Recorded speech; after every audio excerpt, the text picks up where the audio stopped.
తర్వాత అనంతపురంలో ఆయన కాలేజీలు కట్టించారు. ఉమ్, అనంతపురం కాలేజీ స్టూడెంట్స్ నన్ను యానివర్సరీకి గెస్ట్గా పిలిచారు. ఉమ్. వెళ్ళాను స్టూడెంట్స్ కదా. వెళ్ళిన తర్వాత అది చూస్తే సత్యసాయిబాబా కాలేజీ. ట్రస్ట్ సత్యసాయిబాబా వాళ్ళని కాలేజ్. అడిగాను, ఏమయ్యా బాబా గారి పేరు మీద కాలేజీ కట్టారు కదా, ఆయన ఎప్పుడో వస్తూ ఉంటారా? ఉమ్, వస్తూ ఉంటారంటే అప్పుడప్పుడు క్లాసులు జరిగేటప్పుడు సరిగ్గా జరుగుతుందో లేదో చూసి వెళ్తారు, కానీ ఎక్కడ బయటికి రారు. అట్లా వచ్చి తలుపు దగ్గర నుంచి చూస్తూ ఉంటారు. మేము ఎవరైనా బాబా గారు అన్నపోతే అనేవారు. ఉమ్, క్లాస్ జరుగుతుంది అని చూసేసి ఇట్లా అనేసి వెళ్ళిపోయేవారు.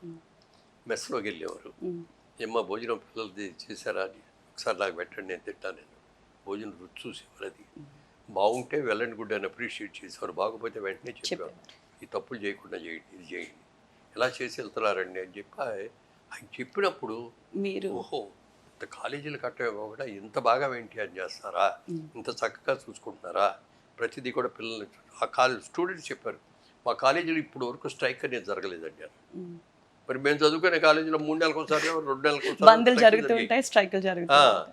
అస్సలు మా కాలేజీ కట్టిన తర్వాత స్ట్రైక్ అనేది లేదండి అన్నారు.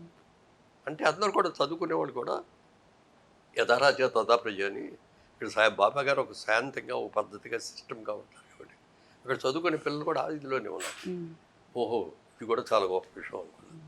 తర్వాత అప్పుడు ఏం చేశారంటే చాలా ఊళ్ళకి చాలా రాష్ట్రాలకి మంచినీటి సమస్యలు ఉంది. ఈ మంచినీటి సమస్యలకి ఎవ్రీ ఇయర్ ఒక్కో సంవత్సరం ఒక్కో జిల్లాని, అప్పుడు ఇంకా ఒకటే తెలంగాణ ఆంధ్రప్రదేశ్ విడిపోలే, ఆంధ్రప్రదేశ్ ఉంది సంయుక్త రాష్ట్రమే.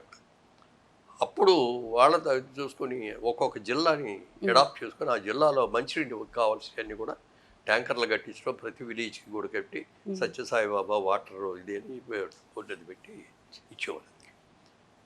చదువుకోవడానికి ఇళ్ళు కాలేజీలు కట్టించారు, ఉమ్, తాగడానికి నీళ్లు ఇచ్చారు, ఉమ్, మంచి హాస్పిటల్ కట్టారు. హాస్పిటల్లో ₹1 కూడా ఛార్జ్ చేయరు, రిజిస్టర్ చేసుకోవాలి పేరు పేదవాళ్ళు. చేసుకున్న తర్వాత ఆ టైం వచ్చినప్పుడు మీరు ఈ నెలలో ఫలానా రోజులు రావచ్చు అని లెటర్ రాసేవారు.